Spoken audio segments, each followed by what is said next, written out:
মায়ের সন্তান হারিয়ে না যায়, আর যাতে মায়ের কোল খালি না হয়, একটি শান্তিপূর্ণ আনন্দময় সুখী সমৃদ্ধ বাংলাদেশ, যে বাংলাদেশে আমরা প্রত্যেকেই স্বাধীনতা সার্বভৌমত্ব রক্ষা করতে পারবো। আমাদের দেশের জনগণ তার যে রাজনৈতিক পরিবর্তনের যে ক্ষমতা, সেই ক্ষমতা জনগণকে ফিরিয়ে দিতে হবে। অর্থাৎ যে ক্ষমতা কেড়ে নিয়েছিল শেখ হাসিনা, অর্থাৎ একটি সরকার কে হবে সেটা সমর্থন দেওয়ার মালিক হচ্ছে জনগণ। শেখ হাসিনা সেটা করেননি। তিনি নিজে ক্ষমতা কেড়ে নিয়েছিলেন ছাত্র জনতার রক্তস্রোতের মধ্যে দিয়ে, রক্তঝরা আন্দোলনের মধ্যে দিয়ে। সেই ভয়ঙ্কর স্বৈরাচার পালিয়ে গেছে এবং এখানে গণতন্ত্রের পথে এগিয়ে যাওয়ার একটি পরিবেশ তৈরি হচ্ছে। তো আমার মনে হয় এই পরিবেশকে নিশ্চিত করার জন্য এবং জনগণের মধ্যে আশা জাগানোর জন্য অন্তর্বর্তীকালীন সরকারের অনেক কিছু করার আছে। কারণ জনগণ চায়, তারা যে 16 বছর ভোট দিতে পারেনি, তারা ভোট কেন্দ্রে যেতে পারেনি, তাদের পছন্দসই প্রার্থীকে ভোট দিতে পারেনি, সেই পরিবেশ যাতে ফিরে না আসে, সেই পরিবেশ তৈরি করতে হবে অন্তর্বর্তীকালীন সরকারকে। আপনার সংস্কারের নাম দিয়ে তৈরি করা, কি বলে যে এই করব, ধোঁয়াশা তৈরি করে জনগণের দৃষ্টিকে ঝাপসা করা যাবে না।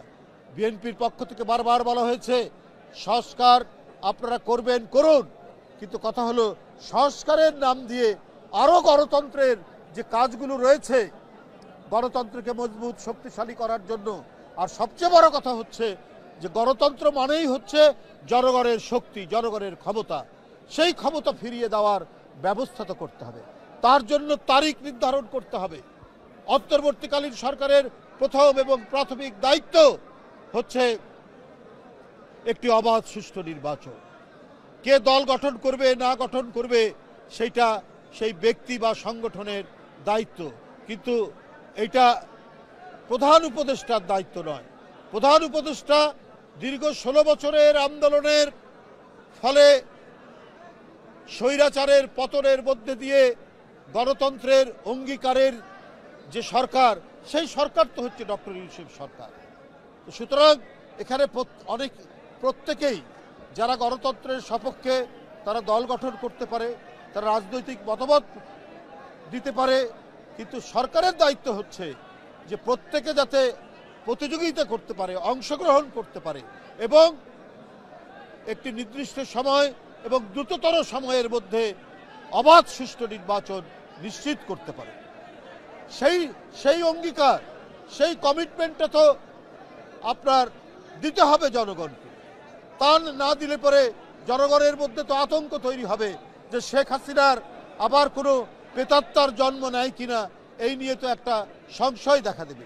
আমাদের সবার বিশ্বাস যে অন্তর্বর্তীকালীন সরকার যে রক্তঝরা আন্দোলনের মধ্যে দিয়ে, যে শিশু কিশোরের লাশের বিনিময়ে আমরা গণতন্ত্রের পথে হাঁটছি, এই গণতন্ত্রের নিশ্চয়তা জনগণের কাছে দেওয়া ডক্টর ইউনূস সাহেবের।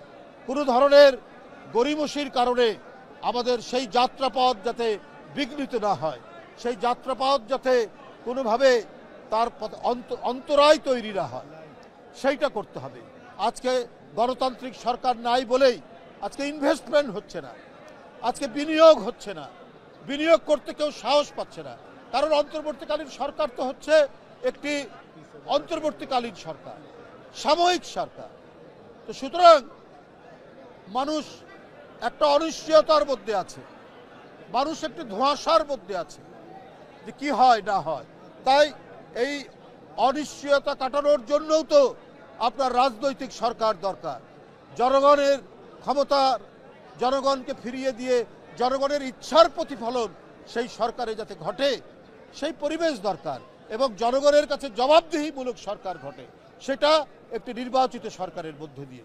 তাহলে আমাদের অর্থনীতির যে আজকে অনিশ্চয়তা, অর্থনৈতিক যে সংকট, আজকে বিনিয়োগ হচ্ছে না, আমাদেরকে বেশিরভাগ এখন বৈদেশিক ঋণের উপর নির্ভর করতে হচ্ছে। আমরা অভ্যন্তরীণ সম্পদ থেকেও আমরা বিনিয়োগ করতে ভয় পাচ্ছি। আমাদের প্রতিদিন আমাদের যে জাতীয় রিজার্ভ, সেই রিজার্ভ আবার কমতে শুরু করেছে। এইটা তো একটা কালো মেঘ, দিগন্ত রেখায় কালো মেঘ দেখা দিচ্ছে। তো সুতরাং এগুলো দূরীভূত করতে হলে আমাদেরকে অবশ্যই একটি নির্বাচিত সরকারের পথে আমাদেরকে যেতে হবে। তাই বন্ধুরা আমার, আজকে জবাবদিহিতা থাকলে পরে এই যে সরকার সিদ্ধান্ত নিয়েছেন যে প্রতি সিলিন্ডার 12 কেজি গ্যাসের সিলিন্ডারের আপনার 19 টাকা দাম বৃদ্ধি করেছে, এটা তো হতে পারে না। এটা যারা সীমিত আয়ের যারা মানুষ, যারা নিম্ন আয়ের মানুষ, যারা গরিব মানুষ, সিএনজি চালক, রিক্সা চালক, ছোট ছোট দোকানদার, তাদের উপরে তো ভয়ঙ্কর চাপ পড়বে। সুতরাং এই যে আপনার গ্যাসের সিলিন্ডারের গ্যাসের দাম যে বৃদ্ধি, অর্থাৎ যেটি গৃহস্থালিতে ঘরের কাজে যে গ্যাস জ্বালানো হয়, অর্থাৎ আপনার রান্নার জন্য যে গ্যাস জ্বালানো হয়, সেই গ্যাসের দাম যদি বৃদ্ধি হয় 19 টাকা প্রতি সিলিন্ডারে, এটা তো সাংঘাতিক ধরনের অর্থনীতির উপর একটা চাপ পড়বে, গরিব মানুষের উপর চাপ পড়বে। এটা সম্পূর্ণ অযৌক্তিক, এটা গণবিরোধী। আপনার নির্বাচিত সরকার থাকলে এই ধরনের পরিস্থিতি আপনার হবে না।